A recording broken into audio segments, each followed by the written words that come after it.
Ladies and gentlemen, we're taking our show on the road all the way to Orlando, Florida, over All-Star Weekend. We're at the Convention Center in Orlando, and we are taking over Jam Session. NBA.com's Fantasy Insider is in the house and on your minds. It's Rick Kamla, and my man Dennis Scott is not here. He's in the higher shooting stars. Rashawn Ali will join us next week. It's just like the old days, you all. It's you and me and the fantasy goodies. We got you over a half hour. We're going to have a lot of fun, and let's get right to it. We start with the Magic Men from the first half of the 2011-12 NBA season. And we start at the point guard position. Williams is fifth right now. Russell is fourth. Kyle Lowry is third among point guards. Stephen Curry is second, sixth overall on the 8-cat list for Stephen Curry despite all of the injuries. But the top point guard in the first half, Chris Paul. CP3 in his first year with the Los Angeles Clippers, picking up right where he left off with the New Orleans Hornets. He is third on the 8-cat chart behind only LeBron James and Kevin Durant. Yeah, he's that good. 19.2 PPG, 8.6 assists, 2.3 steals, 1.4 threes, shooting 49 from the field, 87 from the line, and he's knocking down a career-high 1.4 threes. We move on to the shooting guard position. Little Buckets is fifth. Wow, I knew he was having a year, but not quite that good. James Harden comes in at 4. Monte Ellis third behind Kobe Bryant. And Dwayne Wade, number 1 among shooting guards through the first half. Wade is fifth overall on the 8-cat chart, going 22.4 PPG, 4.4 boards, almost 5 assists, 1.4 blocks. Are you kidding me, Wade? And 1.7 steals, 50 from the field, 80 from the line. What an 8-cat line. The one thing is, he's only 1 of 13 on threes all year, still fifth. That's amazing. We move on to the small forward position. Gay comes in fifth. Paul Pierce is fourth. Danilo Gallinari, I know he's hurt. You don't think his numbers are that good, but with the threes and the steals and the efficiency, the man is third through the first half. And Kevin Durant, LeBron James, they're in a virtual tie, but LeBron James just a little bit better than KD here at the break. LeBron first on the 8-cat chart, going 27.4, 8.1 rebounds, 6.8 assists, almost a block per game, almost 2 steals per game, 55 from the field. That's top 5 in the NBA. 77 from the free throw line, and he's up to 0.8 threes per game, and he made none until Miami's 12th game. Now, the top power forwards look like this. Josh Smith comes in at 5. Pau Gasol comes in at 4. Paul Millsap is third. LaMarcus Aldridge, you're saying first-time All-Star. How did he do it? Huge numbers. Second among power forwards. But my man, Kevin Love, number 1 among power forwards in the first half. Kevin Love, fourth on the 8-cat chart, 25 PPG, fourth in the NBA, 14 rebounds per game, second in the NBA, splashing 1.5 threes a game, 83% from the foul line. He's averaging a steal per game, and he has the Minnesota Timberwolves at 500 at the All-Star break for the first time in years. And we move on to the center position. Bynum, first-time All-Star, fifth, behind March and Gortat, fourth. Al Jefferson, former Timberwolf, at 3, having a fine year in Utah. Greg Monroe's a candidate for most improved. His numbers have been fabulous all year, but they all trail Marc Gasol.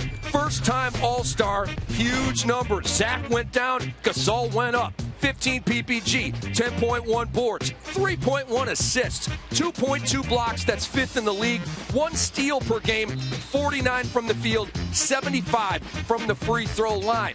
The stats that I just gave you are all career highs for Marc Gasol, with the exception of the field goal percentage.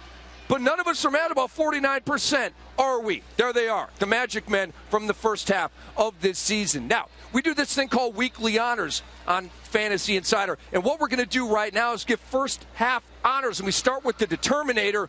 Who else could it be? Kobe Bryant. Remember back on Christmas and around Christmas, the talk of the NBA was the torn ligament in Kobe Bryant's right wrist. pretty much the most important right wrist in the NBA, okay? That's the one he shoots with. Kobe Bryant didn't care about that injury, kept playing. My man is first in the NBA in scoring at 28.4 PPG, and he's given us a lot of other goodies as well. He's 10th on the 8-cat chart. He's almost 6 rebounds. He's almost 5 assists, 1.4 threes, 1.3 steals, 83% from the free throw line. It's absolutely amazing the fact that injuries just cannot keep this guy off the court. Kobe Bryant, your determinator from the first half. Now, we move on to Mr. Opportunity. Dennis Scott gave us Mr. Opportunity in terms of that title, and in the first half it belongs. Who else? Jeremy Lin. Talk about taking advantage of your opportunity. Mike D'Antoni desperate at the point guard position, and he turns to his third point guard, Jeremy Lin. And Jeremy Lin has become a phenom, a worldwide sensation. In 11 starts, Lin is going 22.4 points, 4 rebounds, 8.8 assists, 2.5 steals. Did you know he was a thief like that? My man Lin is 2.5 steals per game, 1.2 threes. We had a stat. He was 3 for 17 when he started. He's averaging 1.2 threes per game right now. 47 from the field, 38 from 3, 75% from the free throw line. I mean, what a stat line from Lin. The guy's elite with the numbers, and that does not include that first game that he came off the bench against New Jersey and went 25, 5, and 7. Jeremy Lin, Mr. Opportunity here at the break. It's time for our eye-openers.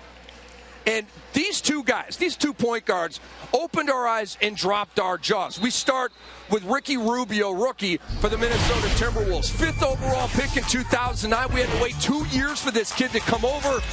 It was worth the wait. Rubio is 23rd on the 8-cat list. Amazing. He's 11.3 points, 8.4 assists, 2.4 steals, almost a 3 per game. Did you think he was going to come in and hit threes? I mean, give me a break.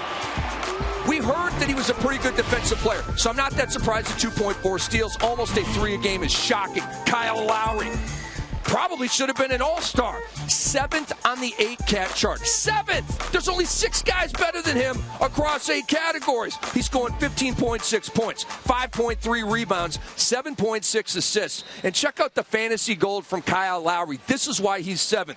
2 steals per game, 1.8 threes per game, and he's knocking down 87% from the free throw line. I think we all thought Rubio and Lowry were going to be good coming in, just not this good. They've been real eye-openers in the first half. And finally, we downshift into fool's gold.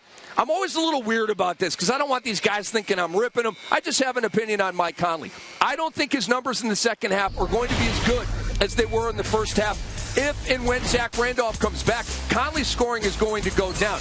When Zach went down, Conley's numbers went up big time across the board. He's averaging 13.2 points, 6.7 assists, 2.5 steals per game, shooting 89% from the free throw line. He's 16th on the 8-cat list.